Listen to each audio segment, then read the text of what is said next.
Jemi edhe me trajnerin Igor Jovic. Coach, very tense, very dramatic game. You were much better in the first half than Peja was very good in the second half. They went ahead. What decided the game tonight?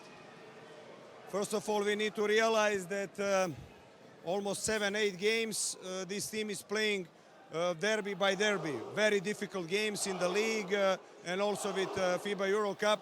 And if you follow serious basketball like in EuroLeague, it's really hard to keep winning mentality and to win in a row. So I'm really proud on the team. I was aware of this game because Peja is a very strong team without defeats and with a lot of experience in their roster. So I was more concerned how we will look on the floor, what kind of energy we will have to execute. And as you see, our shooting percentage was low, focus in some moment was low, but we find a way to win. And I'm proud of it, but also congrats to the opponent. Thank you very much. Congrats. Thank you. Pra, e pyeta një lojë shumë intenzive, po ashtu dramatike, çka e ka vendos lojën. Bashkimi ka qenë shumë më i mirë në pjesën e dytë, në pjesën e parë, në pjesën e dytë ka ra Peja ishte më e mirë, ishte edhe përpara çka e ka vendos lojën. Tha, po shiko, është shumë vështirë, na kemi pas 7-8 ndeshje derbi, pra edhe në Kosovë, edhe në kuadër të FIBA Europe Cup.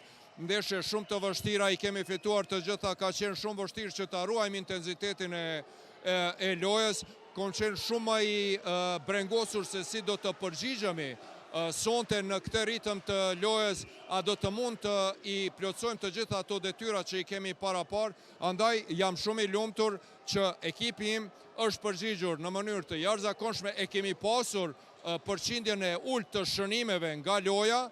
Mirë, po në fund kemi arritur pra që të përgjigjemi dhe të fitojmë këtë duel dhe të mbetemi të pamposhtur, gjithsesi ka qenë shumë vështirë ndaj një skuadre me përvojë, me eksperiencë, sikurse është skuadra e Go Plus Pejas, e cila deri sonte ka qenë e pamposhtur dhe i ka uruar lojtarët e vetë për atë, mirë, po edhe skuadrën e Pejas, për të cilën tha se është një skuadër e fortë. Udhërues të basketbollit, ishte kjo e tëra për sonte, ndërsa me mu shihemi nesër mbrëma në ndeshjen e cila e përmbyll xhiron e 6 vllaznimi kundër Sigart Prishtinës direkt nga Shani Nushi, e ju vazhdoni të qëndroni edhe më tutje me Art Motion.